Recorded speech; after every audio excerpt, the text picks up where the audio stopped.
Hi everyone, I'm Sheri Spirek and welcome back to my new construction series. Episode 4 is all about the wall covering.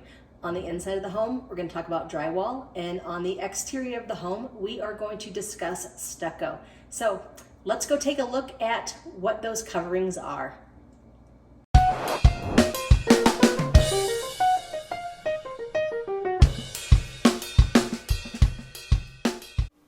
This first picture is actually a home we were building back in 2013, and I would make daily stops to see the progress. And I walked in and there was drywall everywhere. It was a little overwhelming, I'm not going to kid you, but the one nice thing about seeing how your house is built and knowing what's in the walls is very helpful. So we'll start off with the messy photo and then we'll get into the good stuff. Then we get into just a room that has the drywall hung. So they cut where your outlets are and your switches, they cut that out when they put the drywall up. Your openings for can lights, any ducting, that is all cut out in the drywall stage. The next several photos are of the drywall being finished as they've taped the seams, they've put their drywall mud on to fill all the joints.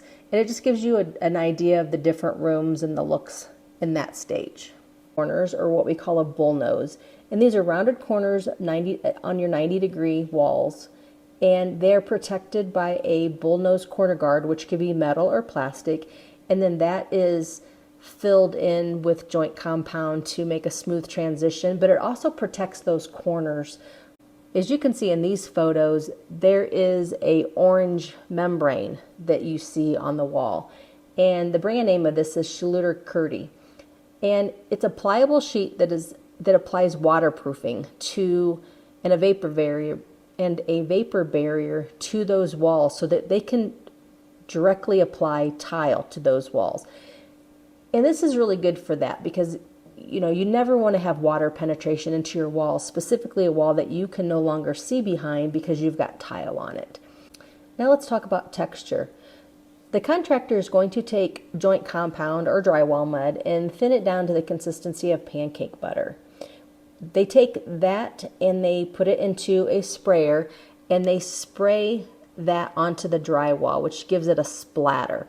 Once that splatter has enough time to set, then they will take a knockdown knife, kind of looks like a squeegee in a way, and then they drag that across the splatter to give it that knockdown texture on the wall.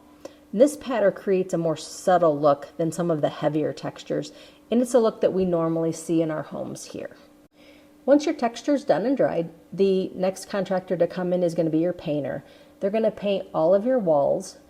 And then once the walls are painted, then they're going to come in and they're going to paint your doors, any molding, trims, your ceilings. If you're doing a 2-color paint system, they'll paint your ceiling after they've painted your walls. And this is what your texture looks once it's painted. You may like a white wall, and another option to use a white wall is to paint your doors, your framework, baseboards, and crown molding a bold or dramatic color. This particular builder did exactly that, and it really gives the home a rich feeling. I had a client who actually opted for this as their walls were all white, and they liked this bold color. Now let's talk about the stucco. In the first photo, you notice that they have OSB on part of the exterior of the home. And then in the second photo, you'll notice the black paper that you see on the other side of the studs.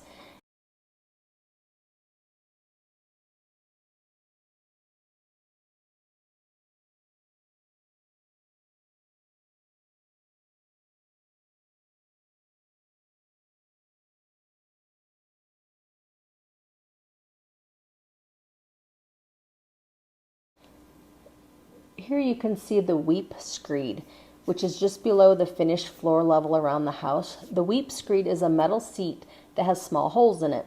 The holes allow any water that may get behind the exterior to drain out. This keeps the exteriors of your wall from holding water. In the next several photos, you'll see that the lathing foam has been installed. The foam acts as an insulation for the building and is the base for the stucco application. Lathing metal, which looks like chicken wire, is the final piece of the lath assembly. It acts as the base for the scratch coat or brown coat, which is what we call the stucco, to cling to. Without the metal, the stucco would simply fall off the structure. It is very important that metal is stapled to the studs and is fairly tight. If it's loose, it will lead to pockets in the stucco and cracking. I had to share this video with you as they are installing a gas fireplace on this patio, which is huge, and the future buyer is going to have a beautiful view of the golf course. So what exactly is stucco? Stucco is your exterior finish for masonry or frame walls, usually composed of cement, sand, and hydrated lime mixed with water and laid on wet. Stucco has been used for centuries, and it remains a popular choice for residential siding today. Properly applied, stucco will have a useful service life of up to 100 years, and it provides a strong firewall rating. Once the stucco has dried, the builder will come in and paint the exterior of the home. They will wait a little while, they will check for any cracks, and then they will seal those cracks, as you can see in these pictures, and then they will paint the home a second time. As we finish up the exterior of your home, the last item to be added will be either a brick or stone accent. Thank you for watching this episode in my new construction series.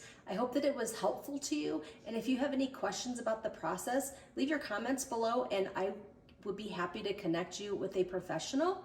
As always, please like, subscribe, and ring that bell to be notified of my next video. Have an amazing day.